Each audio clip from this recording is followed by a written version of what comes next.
Tamaki cheksa tahorat sunamdi. Savol. Assalomu alaykum. Men bir kuni birsidan tamaki cheksa tahorat sunmaydi, og'zini chayqab o'tib namoz o'qisa bo'laverdi deb anglagan. Mushu to'g'risida aniq bir javob bersangiz. Alloh rahmat qilsin. Javob. Va alaykum assalom va rahmatullohi va barakatuhu.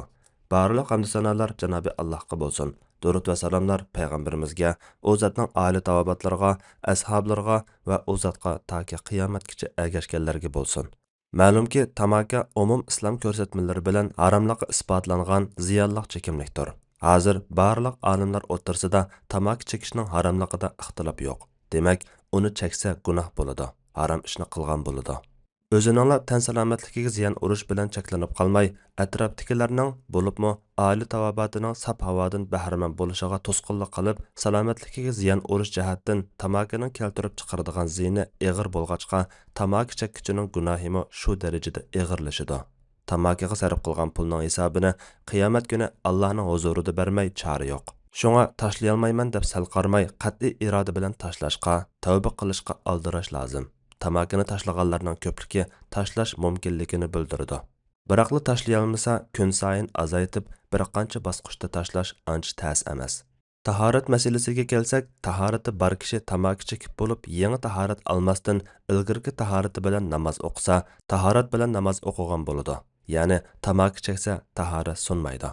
Albatta, tahorat sunmagani bilan ustiga tahorat alvatgani afzal. Bu talash tartish qabul qilmaydigan masala. Hech bo'lmasa, boshqa musulmonlarga puroq bilan azor bermaslik uchun og'zini chayqab o'tishi lozim. Bo'libmi masjidlarga kirganda. Demak, tahorati bar turib tamaki chekkandan keyin qayta tahorat olib o'tishning hukmi afzal. Qayta tahorat olmay og'zini chayqab o'tib yoki tamaki puruqini yo'qitib o'tib namoz o'qisa, namoz tahorat bilan ado topgan bo'ladi. Namoz farzi bo'ynidan saqit bo'ladi. Ağzını çayqab o'tmay tamaki puruqi bilan masjidga kirsa, jamoatga azor bersa, namozi durust, lekin azor berganlik jihatdan gunohkor bo'ladi. Ba'zilar harom ishni qilsa tahorat sunudi. Tamaki chekish harom. Undaqda tamaki chekish bilan tahorat sunudi deb turib oladi. Shunga biz tahoratni nimalarning sundirdiganligiga qarab boqayli. Tahoratni sundirdigan ishlar dinimizda aniq. Qur'on va hadis buni aniq bayon qilgan. Payg'ambar sallallohu alayhi va sallam dinni to'liq yetkazib, vazifani eng mukammal ado qilgan. Tahoratni sundirdigan ishlarni odatda ibtidoiy savod kitoblaridami buni tahorat babida aniq bir-birlab sanab qo'ydi. Masalan, tarat qilish, yel chiqish, yulinib yoki yetib uxlashdan yoki saranglikdan yoki hushidan ketish sababidan yoki mastlik sababidan aql ishlamas holatga kelish, tugi go'shi yeyish, meyitni yuyish, qay qilish, zakarni tutish, namozda qaqoqlab kulish qatorliqlar. Bularning ba'zilari barliq olimlar tarafidan ittifoq, yana ba'zilarining tahoratni sundirdiganligida ixtilof bor. Demak, tamaki cheksa tahorat sunmaydi degan qarashning dalili tamaki chekishning tahorat sundirdigan ishlar qatoridan emasligidir. Balki ba'zilar tamaki yaqinqi davrlarda paydo bo'lgan tursa, Payg'ambar sallallohu alayhi va sallam davrida bo'lmagan bir narsaning hukmi qandaqmi Qur'on hadisda belgilansin deyishi mumkin. Biz deymizki, Qur'on va hadis toki qiyomatga qadar bo'ladigan ishlarning hammaning hukmini bayon qilayotgandir. Chunki islom dini asli va oxirgi haq din. Payg'ambar sallallohu alayhi va sallam toki qiyomatga qadar butun insoniyatga avatilgan oxirgi payg'ambardir.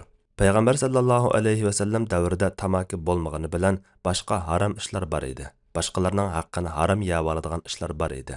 Navoda haram ishdan birini qilish yoki haram bir narsani iste'mol qilish bilan tahorat sunadigan bo'lsa edi, buni albatta shu chog'da bayon qilib yetkazgan bo'ladi.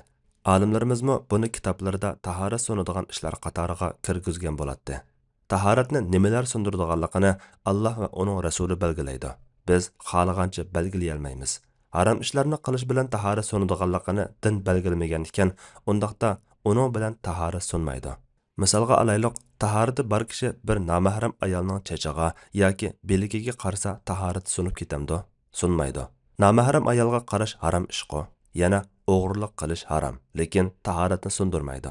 Yana sariq naqshlarni anglash harom, lekin tahoratni sundirmaydi. Bir musulmonni sat til bilan tillash harom, lekin tahoratni sundirmaydi. G'ayvat qilish harom, lekin tahoratni sundirmaydi. Birarsining millini harom yeb olsa tahorat sunmaydi.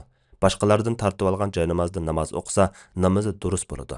Tartib olishi harom bo'ladi.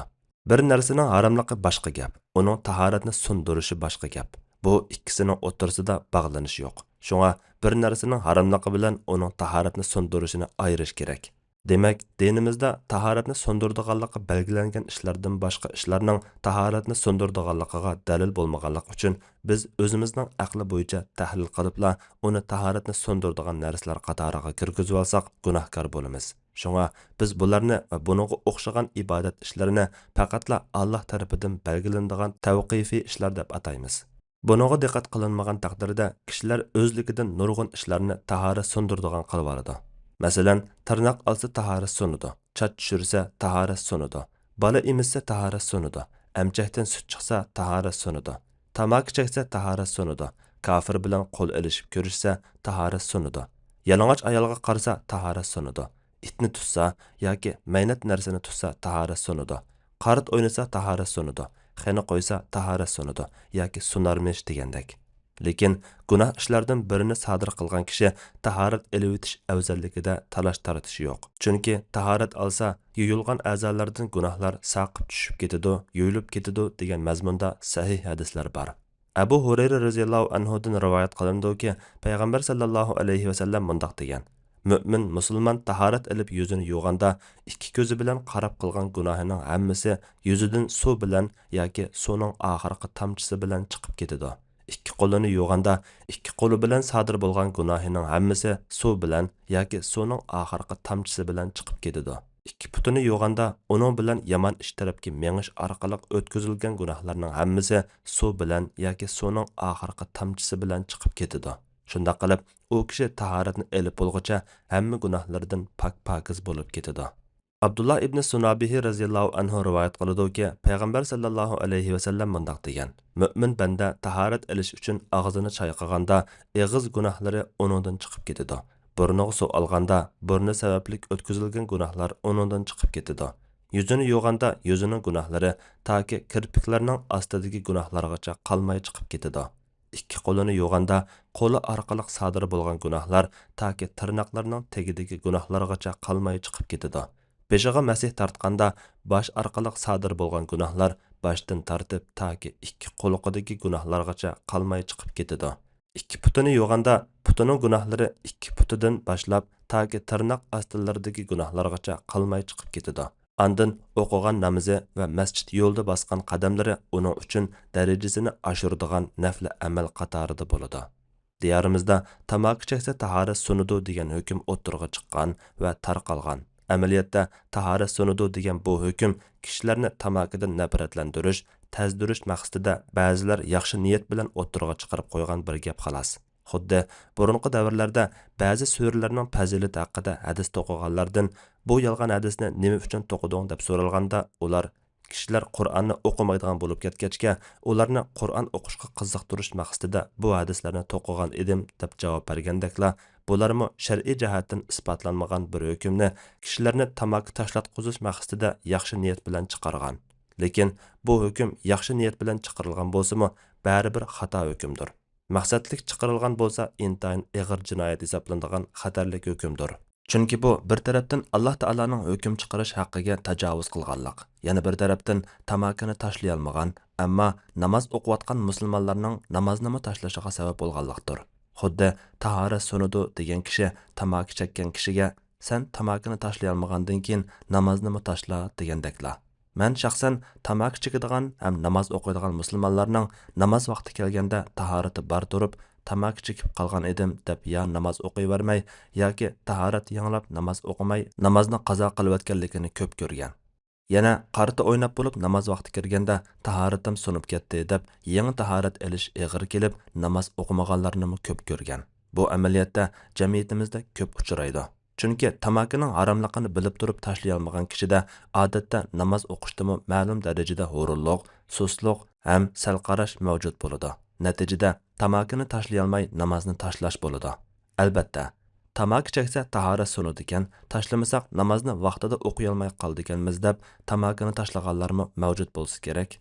Lekin tamakining o'rniga namoz tashlash ahvollari ko'proq ko'rilgan. Tamaki chekadigan musulmonlarga deydiganimiz shuki, tamaki chekish harom ishlardan bo'lg'achqa, davomli tamaki chekish kishini fosiqlashtiradi. tanni kasal qiladi, boshqalarga azor yetkazadi, iqtisodni ko'ydiradi. Qiyomat kuni isrof qilgan iqtisod hisobini berishga duchor qiladi. Shunga buni qilgan kishi tavba qilib, qayta chekmaslikka tirishishi kerak. Tamaki chekishni tashlab bo'lolmagan taqdirda namoz vaqti bo'lsa darhol tahorat ilib, tahorati bo'lsa og'zini chayqab o'tib, masjidga kirib, jamoat bilan namozni vaqtida o'qib olsa bo'ladi. Tahoratning ustiga tahorat ilvasta taqimi afzal. Tuvanda ba'zi hozirgi zamon olimlarining va yana Saudiya Arabiston Lajna doima fatvo organining tamaki tahoratni so'ndirmaydiganligi haqida bergan fatvolarni billa qistirib qo'ydim. Hozirgi zaman olimlaridan marhum Shayx Abdullah bin Baz fatvosi. Tamaki chekish tahoratni so'ndirmaydi, lekin u harom sesiq narsa bo'lib, uni tashlash vojib.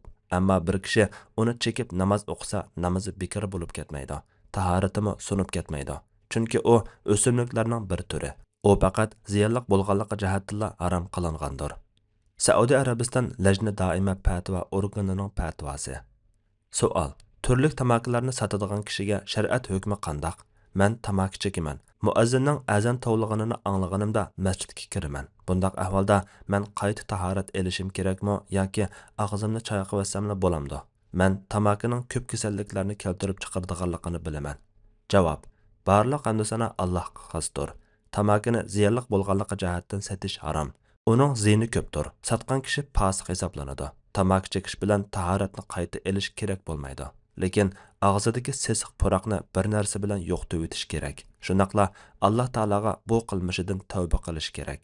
Hozirgi zaman olimlaridan Saudiya Arabiston katta olimlar hay'ati a'zosi Shayx Abdullah ibn Sulaymon al-Mani fatvosi. Savol: tamaki va chilim chekish tahoratni so'ndiramdi? Javob: tamaki chekish tahoratni so'ndirmaydi. Hozirgi zaman tonilgan fiqhshunos olim doktor Vahba Zuhaylining fatvosi. Savol: yo'ldashim tamakini bek ko'p chekidi. U har bir qatam tamaki chekkanda tahoratini yangilash kerakmi? Javob: tamaki chekish yomon ko'riladigan ish. Zarari isbotlansa harom bo'ladi, lekin har qanday ahvolda tahoratni so'ndirmaydi. Tamaki chekkichidan uni cheksa tahoratini yangilash talab qilinmaydi. Allah eng to'g'risini bilguchidir. Fatvoda Dr. Abdul Aziz rahmatullah. Fatvolar majmuasi 1-tom, 30-numurliq fatvo.